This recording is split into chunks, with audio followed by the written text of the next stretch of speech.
कृष्णाय वासुदेवाय हरे परमात्मने प्रणतक्लेशनाशाय गोविंदाय नमो नमः। जय श्री कृष्ण मेरे सनातनी बंधुओं।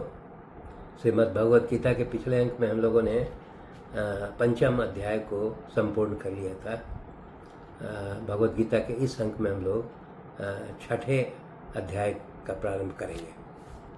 जैसा कि हम लोग जानते हैं कि प्रत्येक अध्याय का एक नामकरण किया गया है, तो इस छठे अध्याय का नामकरण किया गया है आत्म संयम योग। वो इसलिए किया गया है कि जैसा कि हम लोग ने पूर्व के अध्याय में ये अध्ययन किया कि कर्म योग और सांख्य योग एक योगी के लिए आवश्यक है, परंतु इस छठे अध्याय में जो है वो ध्यान योग के बारे में भली भांति वर्णन किया गया है। और ध्यान योग में जो है वो शरीर, इंद्रिय, मन और बुद्धि का को संयम करना आवश्यक है। शरीर, इंद्रिय, मन, बुद्धि इन सब को आत्मा भी कहते हैं।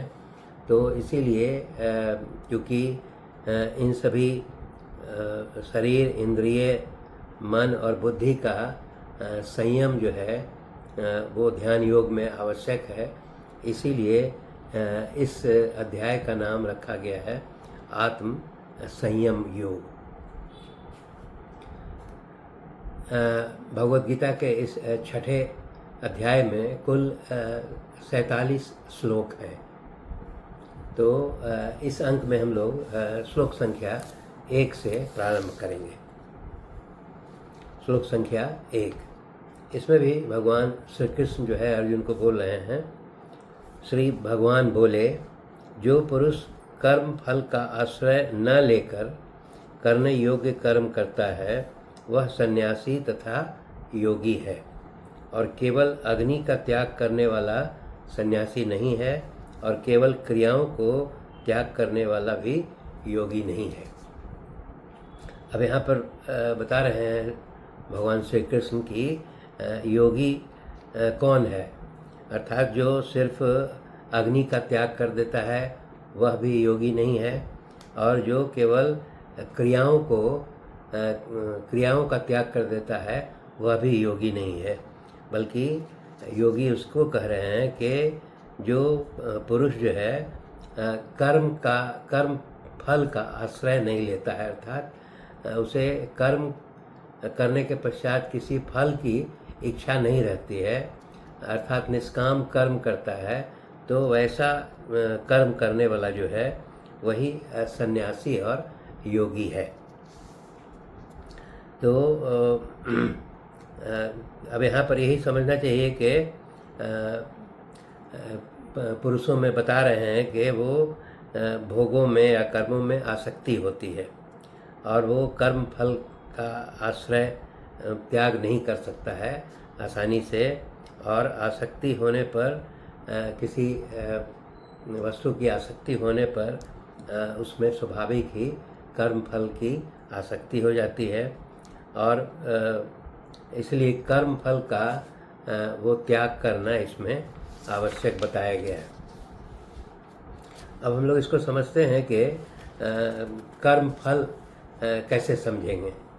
तो जैसे स्त्री, पुत्र, धन, मान, बड़ाई आदि इस लोक और स्वर्ग सुख आदि और परलोक के जितने भी भोग हैं उन सभी को कर्म फल के रूप में समझना चाहिए। इसीलिए वो भगवान श्री कृष्ण कहते हैं कि इस लोक और परलोक में ये जितने भी भोग हैं वो अनित्य हैं, क्षणभंगुर हैं, और ये दुख के कारण हैं, अर्थात दुख के हेतु हैं, और समस्त कर्मों में ममता, आसक्ति और फलेच्छा का सर्वथा त्याग कर देने से ही ये कर्म फल के आश्रय का त्याग करना माना जाता है। अब यहाँ पर जो है वो एक शब्द जो आया है निरग्नि, जैसा कि श्लोक में दिया गया है कि अग्नि का त्याग करना, तो जो अग्नि का त्याग करके संन्यास धारण करता है उनके लिए शब्द आया है निरग्नि। और उसके पश्चात फिर एक शब्द आया है अक्रिय।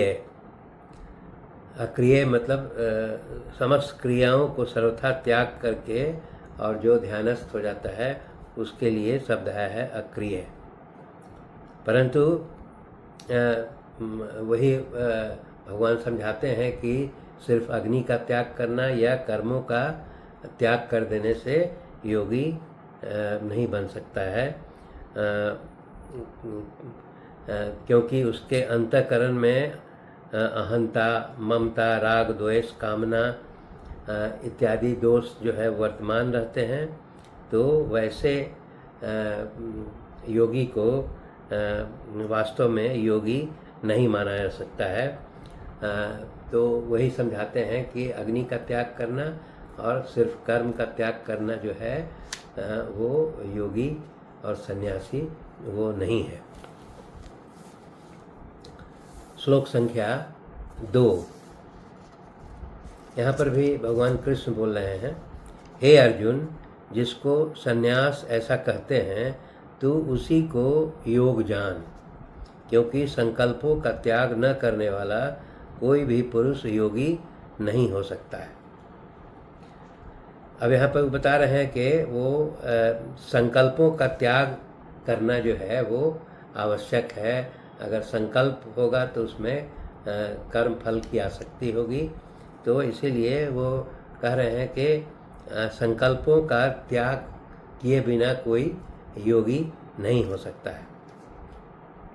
अब यहाँ पर जो है कि वो संन्यास किसको कहते हैं, तो शरीर, इंद्रिय और मन द्वारा होने वाली संपूर्ण क्रियाओं में कर्तापन का भाव मिटा करके केवल परमात्मा ही में ही अभिन्न भाव से स्थित हो जाना जो है, यही सांख्य योग की पराकाष्ठा है, अर्थात इसी को संन्यास कहते हैं।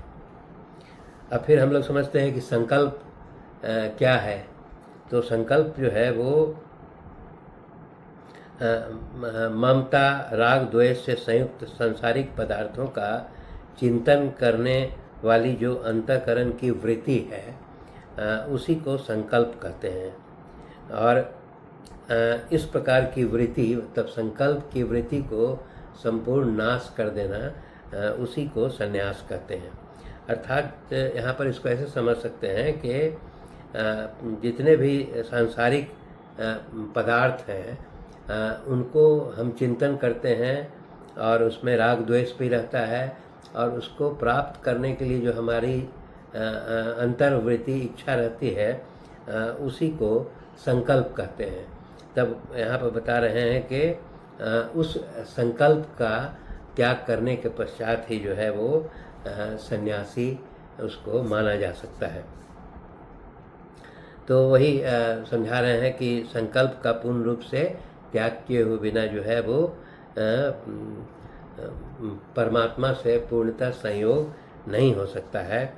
और वो साधक तभी जो है योगारूढ़ होता है जब वह समस्त कर्मों और विषयों में आसक्ति रहित होकर के संपूर्ण संकल्पों का त्याग कर देता है। सांख्य योगी भी वस्तुतः तभी सच्चा सन्यासी होगा जब उसके चित्त में संकल्प मात्र का अभाव हो जाएगा।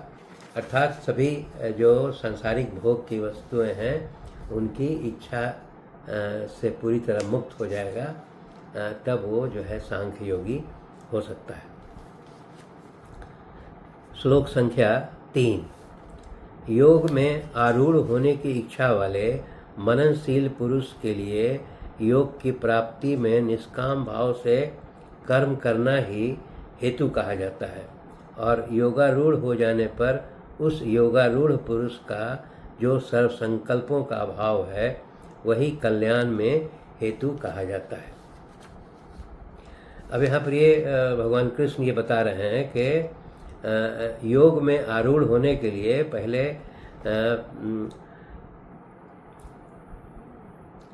सर्व संकल्पों का अभाव होना जो है वो आवश्यक है।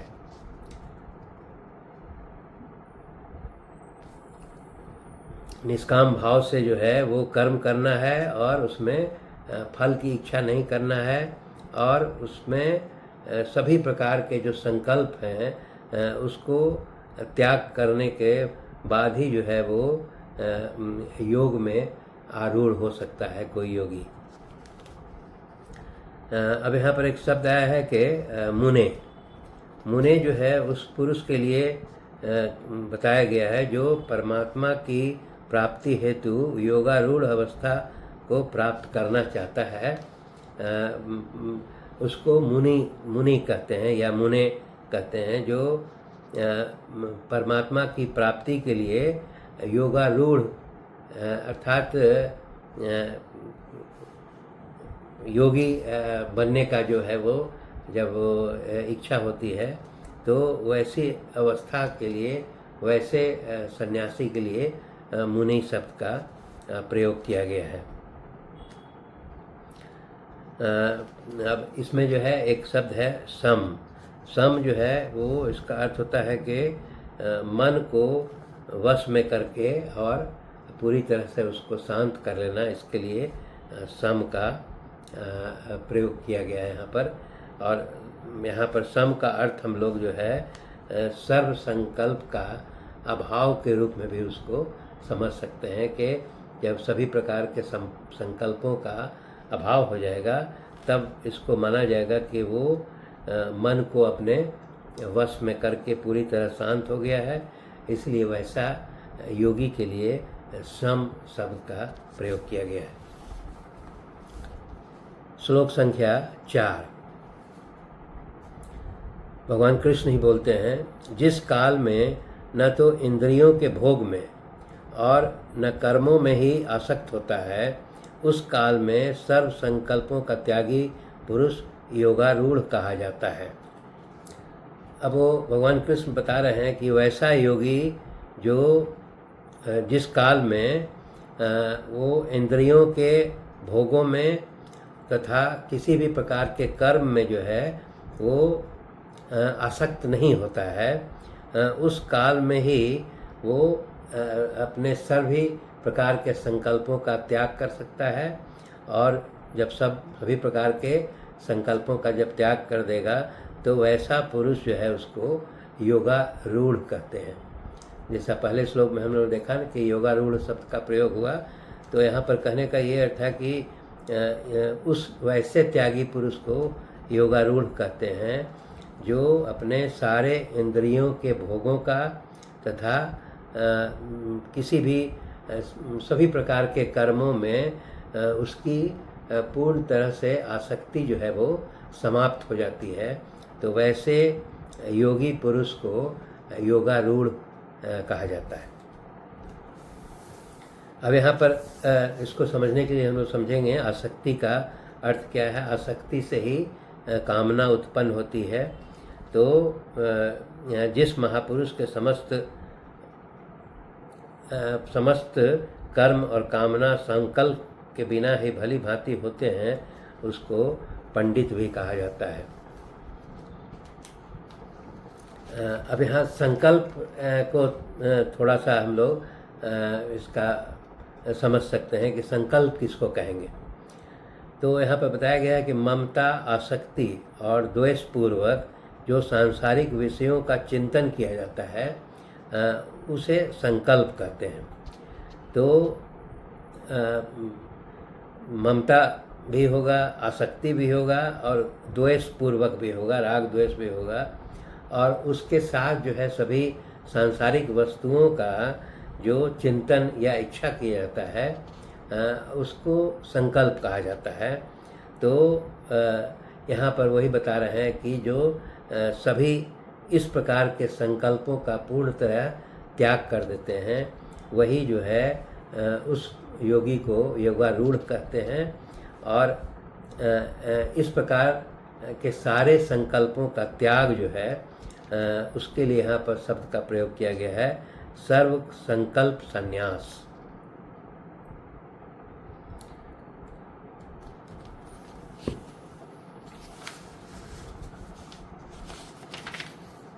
धन्यवाद।